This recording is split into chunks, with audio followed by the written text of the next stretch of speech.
આમોદમાં સર્વોદય society પાસેથી પસાર થતા જિલ્લા પંચાયત હસ્તકના રોડનું ધારાસભ્ય ડીકે સ્વામીના હસ્તે ખાતમુહૂર્ત કરાયું હતું।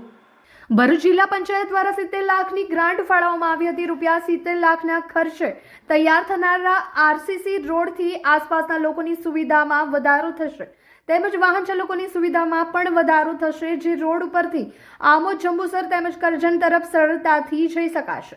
ખાતમુહૂર્ત પ્રસંગે આમોદ તાલુકા ભાજપ પ્રમુખ દીપકભાઈ ચૌહાણ, મહામંત્રી હિતેશભાઈ પટેલ, આમોદ શહેર ભાજપ પ્રમુખ મિથુનભાઈ મોદી, મહામંત્રી ભાવિકભાઈ પટેલ, આમોદ પાલિકાના નગરસેવકો તેમજ તાલુકાના હોદ્દેદારો સહિત મોટી સંખ્યામાં લોકો હાજર રહ્યા હતા।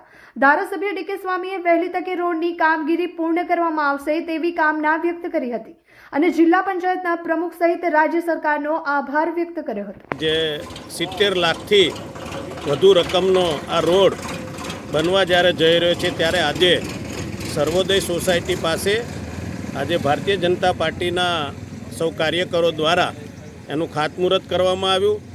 તેમજ આ રોડ જલ્દી ને જલ્દી બને અને પુનઃ પાછો આરસીસી રોડ ઉપર અવરજવર શરૂ થાય। આ રોડ ઉપર આમોદ તાલુકો, જંબુસર તાલુકો તેમજ કરજણ તરફ જતા અનેક લોકો જે આ રોડનો ઉપયોગ કરી રહ્યા છે, તેને આવનાર દિવસોની અંદર આ રોડનો ઉપયોગ કરી સુખાકારી સૌ લોકો એનો ઉપયોગ કરવાના છે। ત્યારે હું ગુજરાત સરકાર, પંચાયત વિભાગ તેમજ માનનીય મુખ્યમંત્રી શ્રી ભૂપેન્દ્રભાઈ પટેલ તેમજ જિલ્લા પંચાયતના પ્રમુખશ્રી અને સૌ આગેવાનોનો હું હૃદયપૂર્વક ખૂબ ખૂબ આભાર વ્યક્ત કરું છું અને જલ્દી ને જલ્દી આ રોડ ચાલુ થાય એવી કામના પણ વ્યક્ત કરું છું।